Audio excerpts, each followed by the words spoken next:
ఓం నమః శివాయ శ్రీమాత్రే నమః. మిత్రులకి శ్రీభిలాషులకి అలాగే నన్ను ఇంతగా ఆదరిస్తున్న యూట్యూబ్ ప్రేక్షకులందరికీ కూడా పేరు పేరు ధన్యవాదాలు. మిత్రులారా, మీ అందరికీ పరాదేవత ఎలవెల్లా మీతో ఉండి మీ మనోవాంఛ నెరవేర్చాలని మనస్ఫూర్తిగా కోరుకుంటున్నాను. మీ అందరికీ మకర సంక్రాంతి శుభాకాంక్షలు.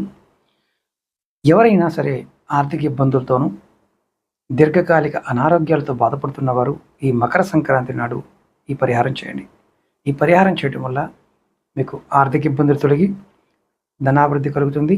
అలాగే దీర్ఘకాలిక అనారోగ్య అంటే ఏదన్నా ఇబ్బందులు ఉన్న అనారోగ్యానికి సంబంధించి ఇబ్బందులు ఉన్న ఉపశమనం పొందడానికి ఈ మకర సంక్రాంతిలో చేయవలసిన అత్యంత ప్రభావవంతమైన పరిహారం మీకు చెప్తాను.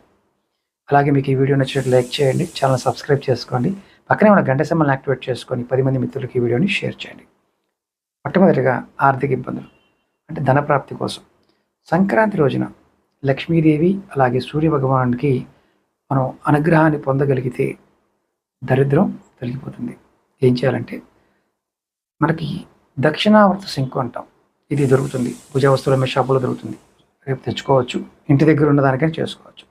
సంక్రాంతి రోజున మీ పూజా గదిలో ఒక దక్షిణావర్త శంకుని ఉంచి అందులో గంగాజలం కానీ పాలను కానీ నింపి అష్టోత్తరం చదవండి.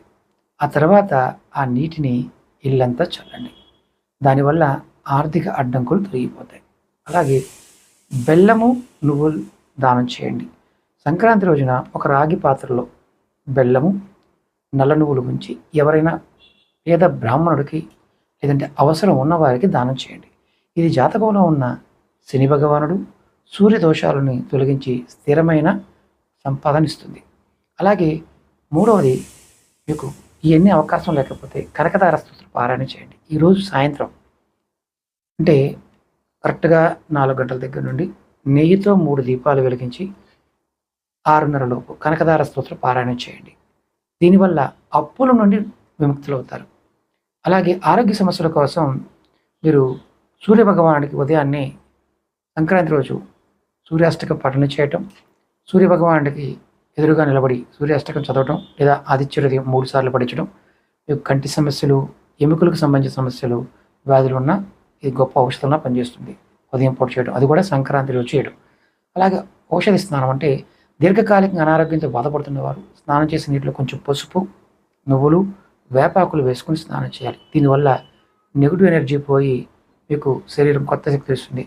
జాతకంలో సూర్యుడు బలహీనంగా ఉన్నట్లయితే అనారోగ్య సమస్యలు ఎక్కువగా వస్తాయి. కాబట్టి సంక్రాంతి రోజున ఎరుపు రంగు వస్త్రంలో గోధుమలు కట్టి దానం చేయడం వల్ల ఆరోగ్యం మెరుగుపడుతుంది. అలాగే మృత్యుంజయ మహామంత్రాన్ని కూడా 108 సార్లు జపం చేయండి, ఖచ్చితంగా మంచి జరుగుతుంది. ఓం నమః శివాయ.